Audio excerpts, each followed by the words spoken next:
And the Supreme Court's hearing a billion-dollar case over online piracy today. The case could determine whether internet providers can be held financially liable if they fail to cut internet access to accounts suspected of piracy.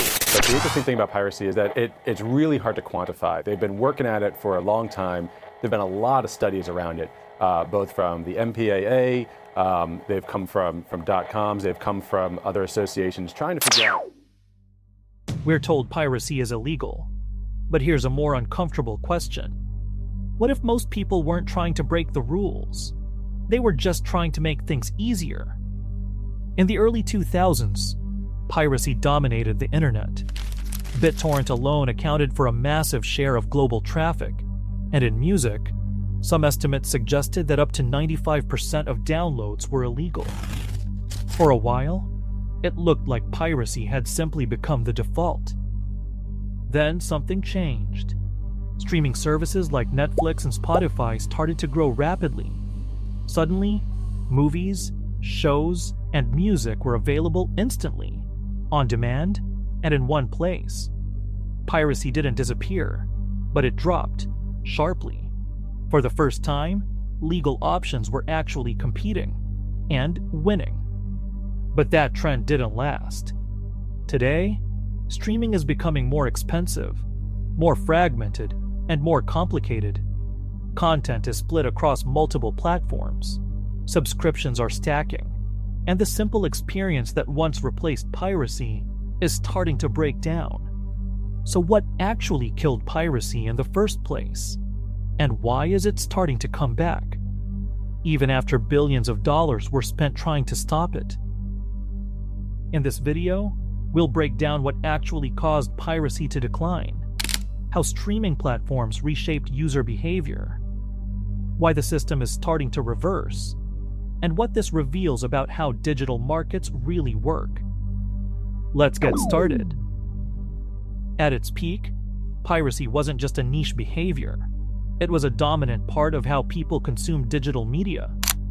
In the early 2000s, BitTorrent accounted for a significant share of global internet traffic, and in music, estimates suggested that up to 95% of downloads were illegal.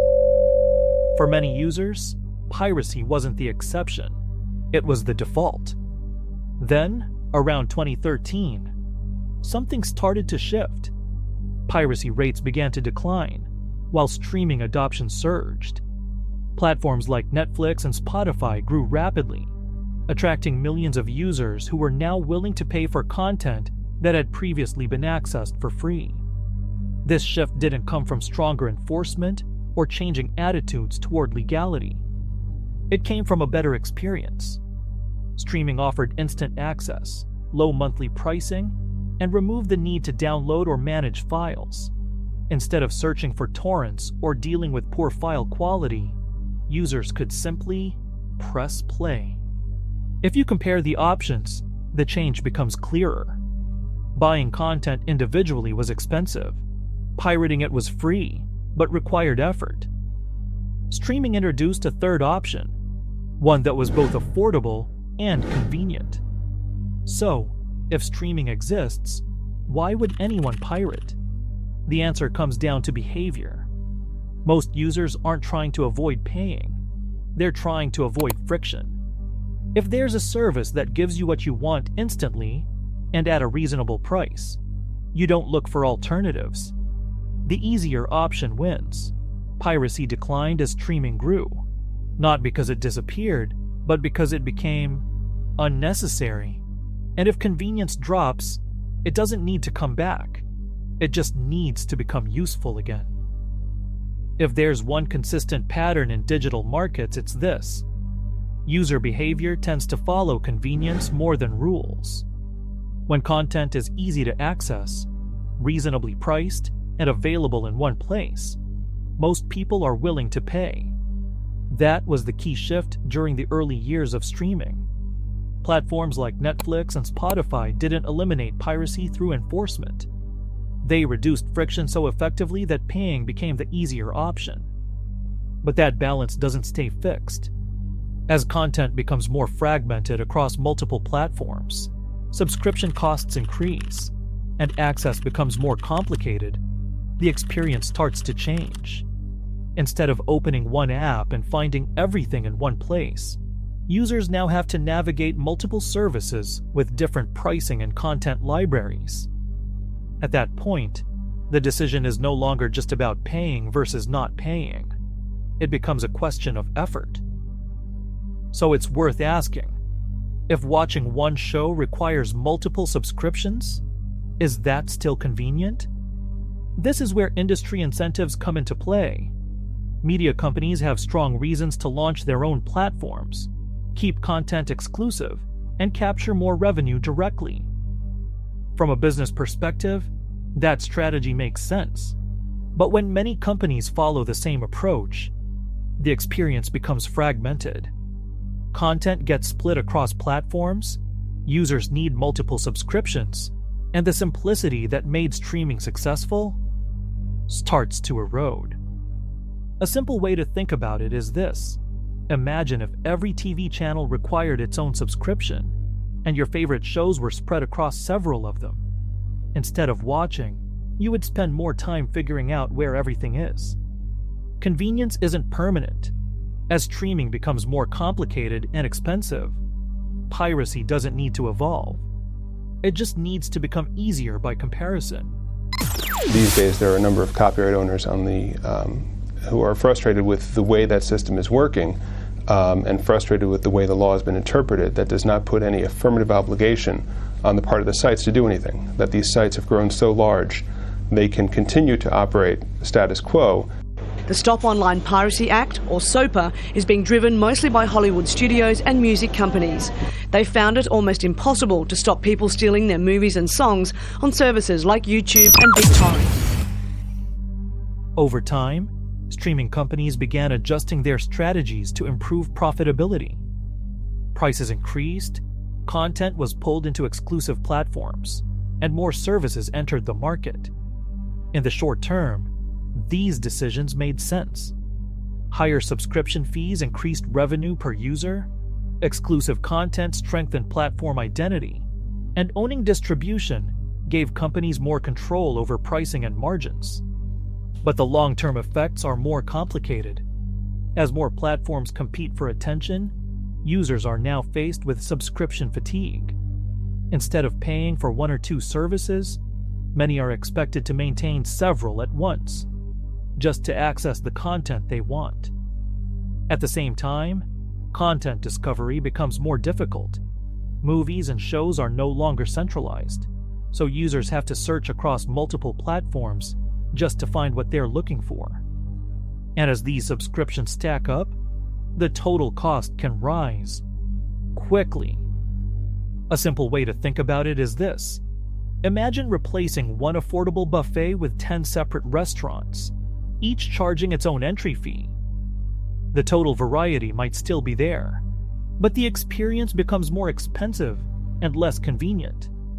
As a result, user behavior starts to shift. Some people cancel subscriptions altogether. Others rotate between platforms, subscribing only when a specific show is available, and leaving once they've watched it. And in some cases, users begin returning to piracy. Not necessarily because it's free, but because it brings everything back into one place. So what happens when piracy becomes easier than streaming again? That's where the real risk emerges. The system didn't fail because it lacked demand. It shifted because it optimized too heavily for short-term gains, sometimes at the expense of long-term user experience. And when that balance tilts too far, retention becomes harder to maintain. Because in the end, decisions that increase revenue today can quietly reduce loyalty tomorrow. What's happening in streaming today isn't an accident. It reflects how the industry is structured and where companies choose to invest. Over the past decade, major studios began launching their own platforms to capture more revenue, control distribution, and build direct relationships with users. From a business perspective, that made sense. But when every company follows the same strategy, the outcome changes. Instead of a few platforms offering broad libraries, the market becomes fragmented. Content that was once centralized gets divided across multiple services, each competing for subscriptions. And because these platforms rely on exclusivity to differentiate themselves, access becomes more restricted rather than more open. Let's compare music and television. In music, content is widely available across platforms like Spotify and YouTube, with lower production costs and multiple revenue streams supporting accessibility. That shift made piracy less necessary for most users.